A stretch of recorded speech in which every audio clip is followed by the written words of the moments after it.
Home values in Colorado have skyrocketed over the past few years, as you know, and now Coloradans are bracing for higher property taxes. Well, state lawmakers are looking for short and long-term relief. Denver 7 political reporter Megan Lopez takes a look at some of the ideas being kicked around at the Capitol.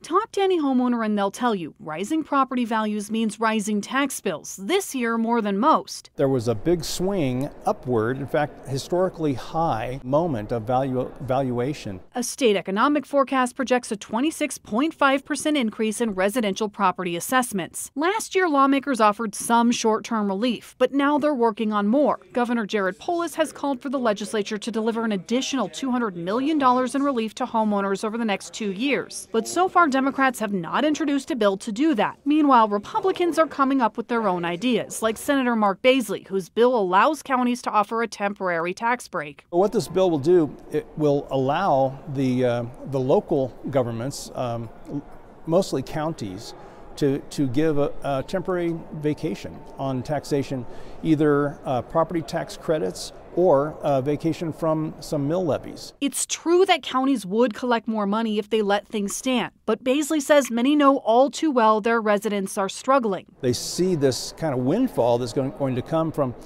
the new property tax rates that are on the way, because that's the formula that we all follow. They say we're not going to need that much. However, that's another short-term fix. Scott Wasserman from the left-leaning Bell Policy Center says after the Gallagher Amendment was repealed in 2020, we also need to consider long-term solutions. How do we lower the non-residential assessment rate, because we have the second highest gap between the residential assessment rate and the commercial?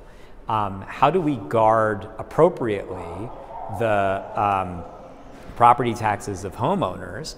And then third, how do we fund education? Questions the legislature will start to grapple with this year. We are working on a long-term solution for property taxes. But again, that comes with challenges. We want to make sure we don't do anything permanent that we're going to regret later. A lot for lawmakers and experts to consider before making any decisions. I know there's still a lot of question marks.